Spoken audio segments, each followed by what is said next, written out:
This message comes from NPR sponsor Samsung with the Samsung Galaxy Z Flip 3 5G. Hold yours any way you like. Flip to flex mode for hands-free pics, video calls, and more. 5G connection and availability may vary. Check with carrier.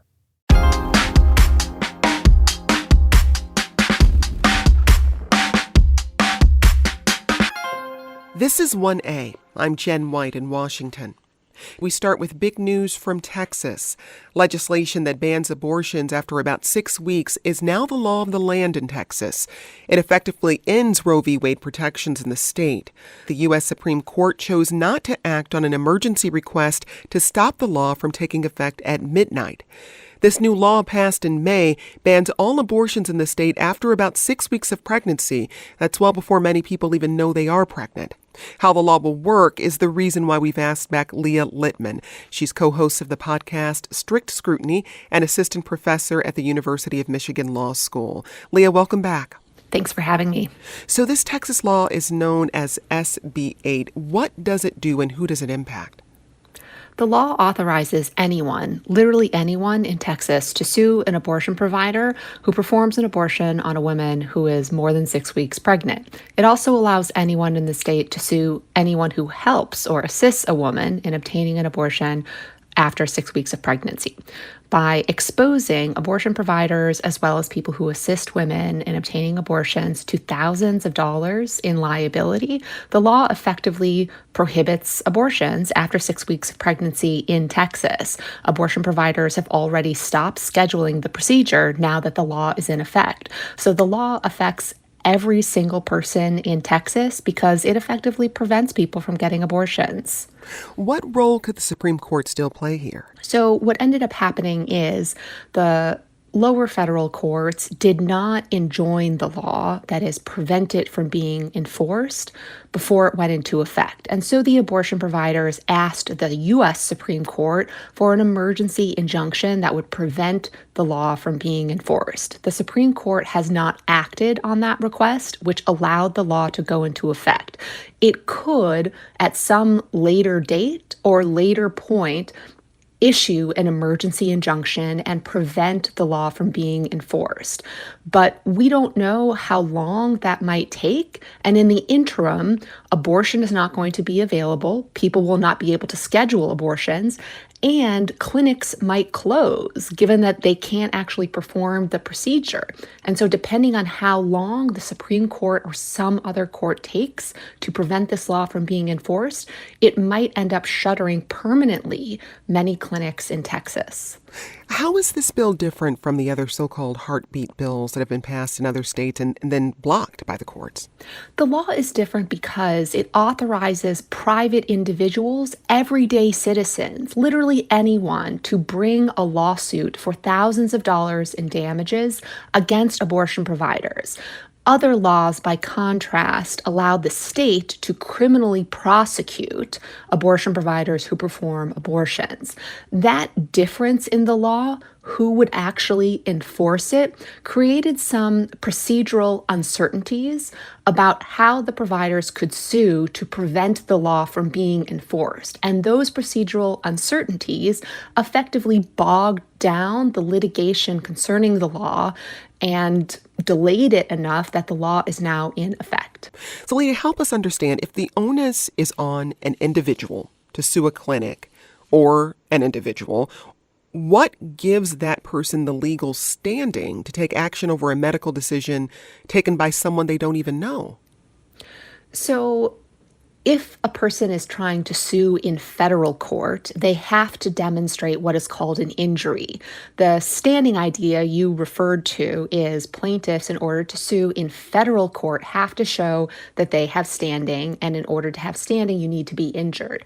But those same rules don't necessarily apply in state courts. And so Texas has authorized people who haven't experienced any injury whatsoever to sue in state court to, again, seek thousands of dollars worth of damages from abortion providers or people who assist women in obtaining abortions. So you're right, these people aren't injured. You're right that if they tried to sue in federal court, they wouldn't have standing. But Texas recognizing that, decided to authorize these lawsuits to go forward in state courts. Does this new law bump up against medical privacy laws? Of course. I mean, under current precedent, this law is obviously unconstitutional. People have a constitutional right to make medical decisions, to seek advice of doctors. That includes the right to decide to end a pregnancy before viability. Again, this law imposes thousands of dollars worth of damages on people who assist women in exercising their constitutional rights. That is unconstitutional. The problem is no court at this point has even decided whether the law is constitutional or not. Instead, they've allowed it to take effect because of the procedural uncertainties surrounding who can be sued and when they can be sued in order to prevent the law from going into effect. And so the law definitely intrudes on constitutional rights under current precedent, but by allowing the law to go into effect, the courts have effectively allowed the state to overrule Roe without the courts issuing a decision saying that.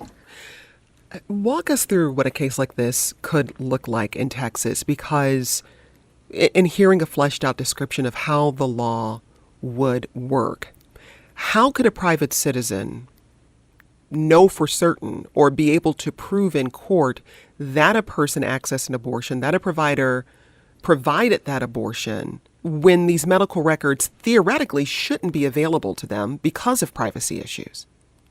So anti-abortion advocates are already protesting and maintaining a presence outside of clinics. They have been soliciting input via websites and other tactics in order to collect information about the people who appear at abortion clinics and seeking information that would help them identify who those people are, identify the employees at the clinic at the time, so they will know who to sue. So they have been organizing ever since this law was passed in May to allow them to acquire the information to identify patients, to identify doctors, to identify clinics, to identify nurses, to allow them to sue these people for thousands of dollars worth of damages. One abortion clinic was reporting on Twitter the night before the law went into effect that they had people at that time outside of their clinic shining flashlights in, again, trying to figure out who they could sue once the law went into effect. Leah, were you surprised the Supreme Court didn't intervene? I harbored no illusions that this Supreme Court would actually protect constitutional access and the constitutional right to an abortion.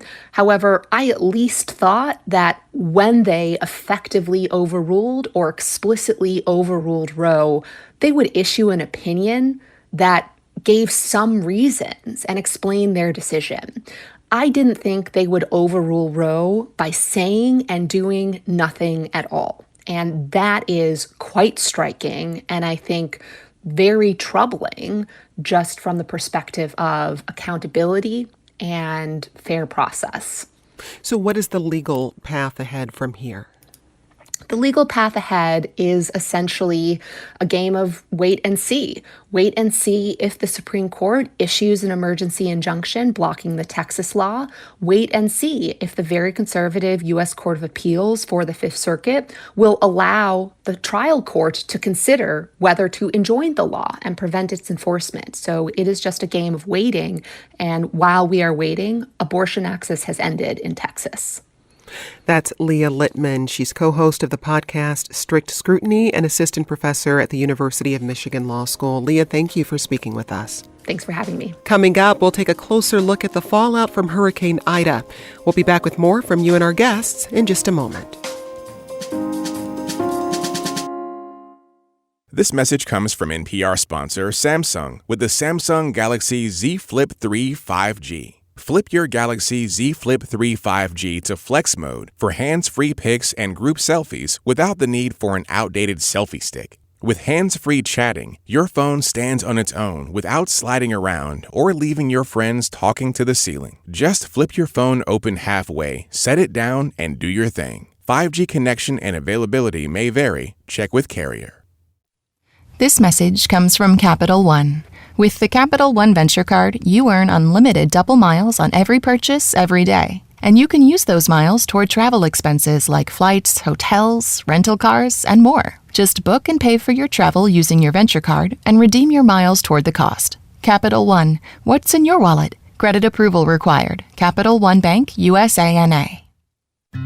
Over this last year and a half, the world's been through a lot. So on this season of the StoryCorps podcast, we'll hear stories reminding us that even when times are hard, we can still begin again. Listen to our new season wherever you get your podcasts. The death toll continues to rise in the southeast as officials assess the damage from Hurricane Ida. Nearly 1 million people are still without power 2 days after the storm slammed into Louisiana's coastline. Many have evacuated, including many of you. Jolien called us from Rhode Island and is a student at Tulane University in New Orleans. It's been a weird way to start a freshman year, and it's impossible to imagine that we aren't even allowed back on campus until October. Hi, this is Maddie. I'm calling from Charleston, South Carolina, where I've evacuated from Hurricane Ida. I'm a resident of New Orleans. What we need in New Orleans is for the House to pass the infrastructure bill. There's a reason why in Louisiana we are a red state with a Democratic governor and where we have a Republican senator, Bill Cassidy, who's chairing the bill for infrastructure. We are a resilient people and we need resilient infrastructure. Hurricanes have always been an issue, but if they're heating up and speeding up, how can we be prepared? Let's start with Hallie Parker. She covers the environment for the Times-Picayune, and she joins us from New Orleans. Hallie, thanks for making time for us. Thanks for having me on. So it's been 2 days since Ida swept through. What do the streets look like right now? There's still a lot of debris everywhere, and depending on what parish you're in, I'm currently in New Orleans, but in other parishes closer to the coast, there are overturned trailers, there's power lines, there's just a lot of chaos and wreckage everywhere you look, to be honest. What's the situation with the power grid right now? How much electricity has been restored and what still needs to be done? There have been a few customers that have had their power restored, but there's a limited ability to do that, especially in New Orleans, due to the extent of damage done to the transmission lines, not only the distribution power lines. So it will take a while. And that is while Louisiana is dealing with some seriously hot temperatures right now. How is the state attempting to reach people who might be at risk with no air conditioning? Yeah, the local officials are opening up in different parishes, different cooling centers that also have access to power charging stations. So hopefully people can not only, cool down, but also power up some devices and be able to stay in communication with what's going on. Now, there was a lot of anxiety leading up to this hurricane about how the levees would fare. How did that end up working out? The levees, at least the ones built post-Katrina, that's a complicated question because there are multiple types of levees. So the federally approved of levees that were created post-Katrina, those held up very well and did the job that they were meant to do. But there are other smaller levees outside of that levee system that did get overtopped, and that meant houses were flooded. Some houses did more than flood, and they floated away, and buildings toppled over. So in those areas, the levees did not offer the protection that was needed against Ida. Now, you've written about the state's last inhabited barrier island, Grand Isle, and how it's growing increasingly unstable. What's happening there, and what does it mean for these natural defenses to be eroded? Yeah, so Grand Isle is one of the many barrier islands that are along the boundary of Louisiana, and they're offering the first line of defense against hurricanes. But Grand Isle in particular is an example of an area where even though there is a levee built in order to try to protect the human life there, it's facing a lot of challenges in terms of sinking, a lack of new sand due to the leveeing off of the Mississippi River, and also sea level rise due to global warming. And so there's just a compounding number of events that are making it difficult to make it able to be inhabited. Well, officials on the ground now say Grand Isle is, quote, uninhabitable. 100% of the structures have been damaged or destroyed. So what does that mean for the region more broadly? That's a great question. I think we're still trying to figure that out.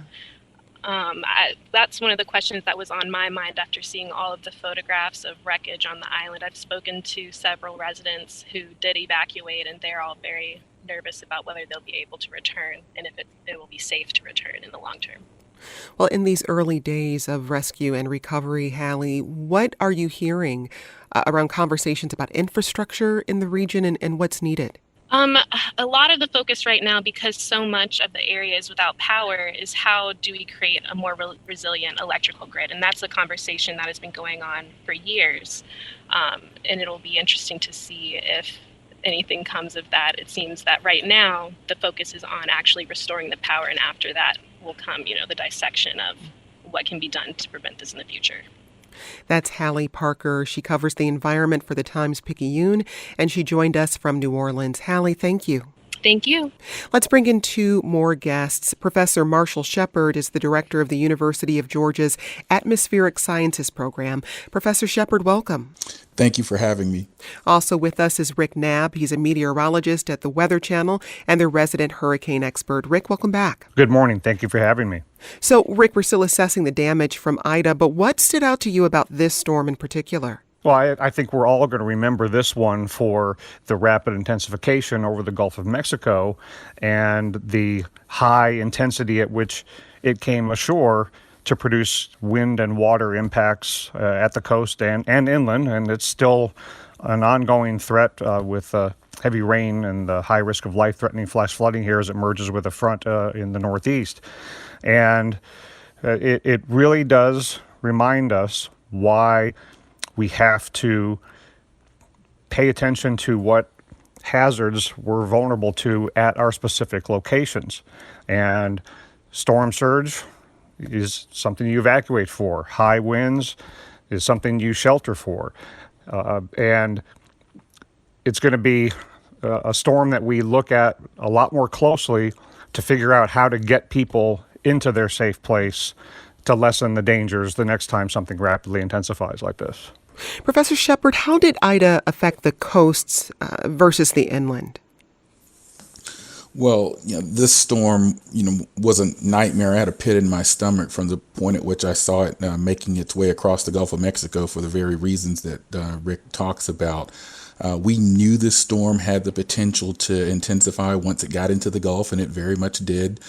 The coastal areas experienced what I would expect coastal areas to experience from a strong Category 4 storm, in that we saw surge, we saw battering winds, we saw rainfall, and even to the right of the eye in the right front quadrant, as we talk about in the meteorological circles, we saw tornado warning. And so the coastal areas, I'm seeing images coming from Grand Isle and other parts of the region.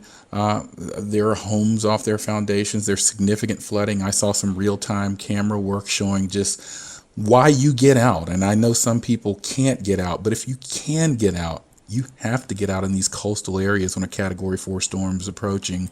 Of significance to this particular coastal region also, I know it's an area that handles quite a bit of the sort of gas and oil industry's resources and reserves there. And so I would imagine that industry was significantly impacted in coastal areas as well. Inland, we had some rain. The storm did slow down some as it made landfall. And I think it was actually even, taking on some of the wetlands and marshes moisture as well. So it really didn't degrade right away. And so you had sustained rainfall, winds. And as Rick would agree with me on this, with hurricanes, the water is always the deadliest aspect of a storm, whether it's the surge or the inland freshwater flooding, which we saw throughout southern Louisiana and continue to see as we're talking, as the remnants move into the mid-Atlantic and Northeast. We're talking about the impact of Hurricane Ida. We'll be back with more after the break. This message comes from NPR sponsor Samsung with the Samsung Galaxy Z Flip 3 5G. Enjoy the freedom to capture from any angle with Flex Mode. Make hands-free video calls and take photos by simply unfolding your Galaxy Z Flip 3 5G. Choose what you want to capture, set it down, stand back, and shoot your best shot. And with Flex Mode, play back your next viral video on the top screen, while your bottom screen gives you pro editing control. 5G connection and availability may vary. Check with carrier. Support for NPR and the following message come from BetterHelp, offering online counseling. BetterHelp therapist Hesu Joe knows that lockdown has been hard on us as humans. we as people are hardwired to connect with others, which is why this whole time is so difficult. We're discussing the fallout from Ida and what it could mean for future hurricane seasons. Let's go to the phones. We've got Albert in Roanoke, Alabama calling us. Now, Albert, you evacuated from New Orleans. Tell us what you know right now about what's happening in your neighborhood. It's hard to know for sure. I know that there aren't any trees on my house. Our neighbor was stayed, hunkered down, and was kind enough to report back to us. But we're not allowed back in yet. And I'm a musician, and I'm about to get ready to go on tour. So it's a really weird time to not know what the house is like and not feel prepared for it. So it sounds like you have a pretty complicated path ahead of you in terms of when you might actually be able to return home. How are you thinking through that process? It's a little weird, but I'm up with my parents and trying to stay grounded and, keep the thought process as the same. I'm really coordinated with friends and family and, my manager to try to make sure that we can get everything hooked up before we leave. And yeah, like your guest was just saying, it's really frustrating that I know I'm preaching the choir in NPR, but the climate change is real, and it's frustrating and sad to see folks who are really affected by the storm and the climate change that's fueling it deny climate change. So it's a weird time. Well, in terms of how you're getting communication about what's happening in your home or in your neighborhood, is it mostly just connecting with neighbors on the ground? Is that how you're finding out what's happening right now? It is. And the city of New Orleans is doing a wonderful job keeping people updated with text message city alerts. But it's mostly, relatively spotty phone calls with neighbors and checking in on a personal level. That's how most of me and the rest of the people I know who evacuated are getting information.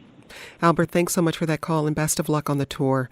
We also got this tweet from Gary who says, I left New Orleans for Austin Friday morning, knowing that we'd be out of power for days or weeks. Our power company is a monopoly, so there's no other choice. But to their defense, they work hard and already have a bit of the area restored. I'll wait before returning.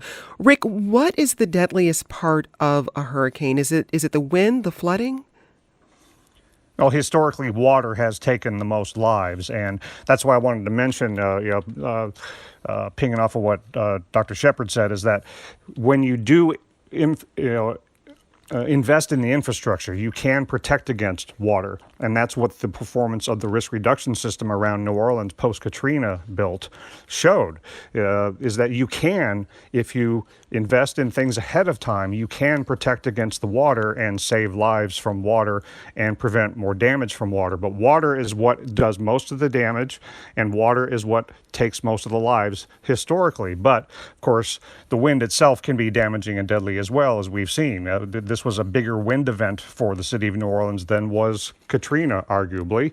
And, trees falling onto homes and, wind can take lives as well. But water is the big problem, and that is why we have to do everything we can going forward to try to get everybody out of the storm surge warning areas so that they're not there. The way you survive storm surge, the saltwater flooding that's pushed ashore by a hurricane, is to not be there when it happens and to convince people not to drive their cars on any water-covered roadways, which we have to emphasize today up in the Appalachians and the Northeast as Ida's rainfall continues.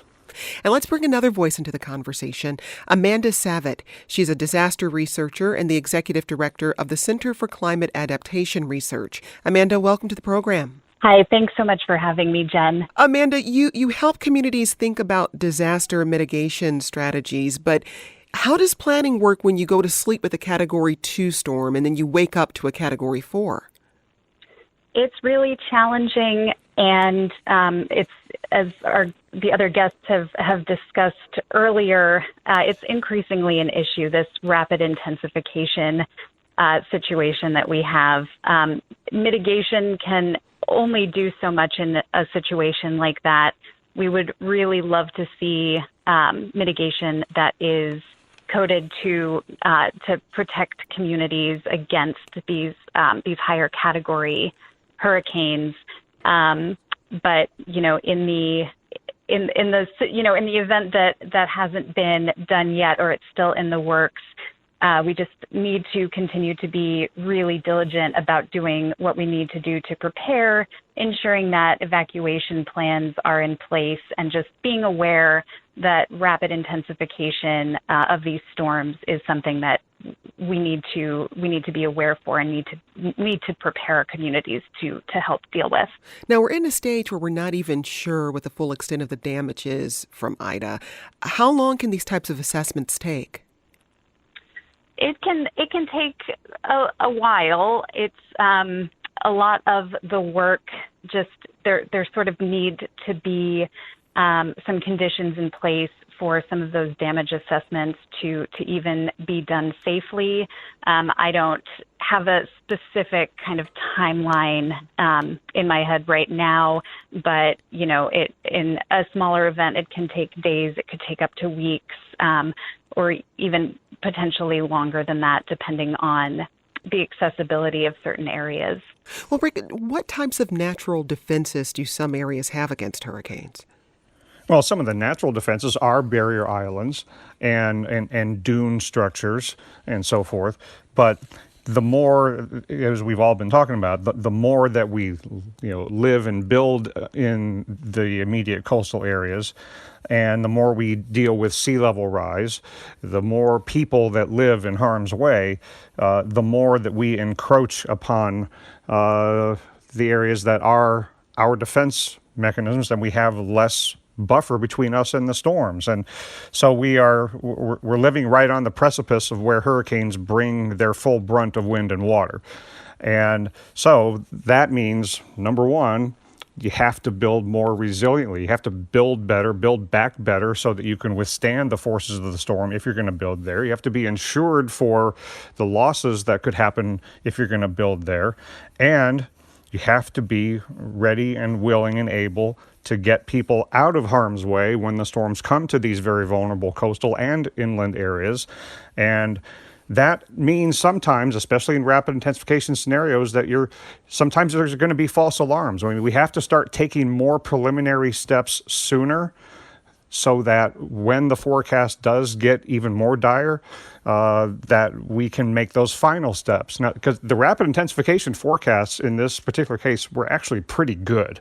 To say, more than a day in advance to forecast a Cat 4 and have storm surge warnings go up a day and a half and storm surge watches go up 2 days ahead of time. There was time to react, and we have to take more action, be more proactive sooner in where and how we build and where and how we evacuate. Well, that brings up a question, Amanda, about evacuation, because I think there's an assumption that people can just up and leave, and not everyone has access to the resources necessary to make that kind of move. They may not have transportation. They may be an elder living on their own and not have the kind of support that's necessary. So how does that piece of it fit into conversations about evacuation? It's really important that we recognize the limitations that many people have on their ability to evacuate. Some of them, as you mentioned, lack of access to a personal vehicle, needs related to mobility, other functional needs, the need to continue working, and the inability to be able to pay rent if you do evacuate. Those are all major issues with evacuation, and I think that it's the first step is just recognizing that that's an issue. I know that there have certainly been planning efforts in many places to take those evacuation considerations into account and look at providing some other options, including public transit, to help people evacuate. And certainly more work needs to be done there. I want to end with just some thinking from each of you about what people should be considering if they're in the region in the days and weeks ahead, and maybe thinking longer term about being prepared for the next storm that comes through. Rick, I'll come to you first. Well, first of all, in the immediate aftermath here, again, we've run the numbers, and the dangers are just about as high in the aftermath and the cleanup as they are from the storm itself. So again, proper generator use, operating those outdoors, and helping people not overexert and avoiding accidents and heart attacks and heat exhaustion. That's really important. But also longer term, we got to realize the hurricane season is only half over. We got to keep our hurricane plans in place. And that sounds like a cliche, but the more you think ahead about what you're going to do, the easier and more possible evacuation and other preparations are. And then building better, more resiliently, because we can withstand the forces of the wind and water better than we do if we build for it. And that requires a lot of investment from the government to help folks do that. But we saw with the risk reduction system around New Orleans how that's possible. Amanda, your thoughts? I'd like to echo a lot of that. Certainly, if you are still in the area, continue to listen to local officials and follow recommendations. And as we look forward to recovery, instead of taking an approach where we go back to normal, really thinking through how we can protect these communities more effectively from disasters in the future. Professor Shepard, I'll give you the last word. Just a few seconds here. Yeah, absolutely. We've got to think out of the box in terms of how we plan for evacuations. We've got a generation of rapidly intensifying storms and battery systems. The infrastructure doesn't have to be what we know it to be, but what we think it can be. That's Professor Marshall Shepard. He's director of the University of Georgia's Atmospheric Sciences program. Also with us today, Rick Knabb, a hurricane expert with the Weather Channel, and Amanda Savitt, a disaster researcher and the executive director of the Center for Climate Adaptation Research. She's also a postdoctoral appointee at Argonne National Laboratory. That's a research lab based in Illinois. Thanks to all of you for joining us. Today's producers were Paige Osborne and Amanda Williams. This program comes to you from WAMU, part of American University in Washington, distributed by NPR. I'm Jen White. This is 1A.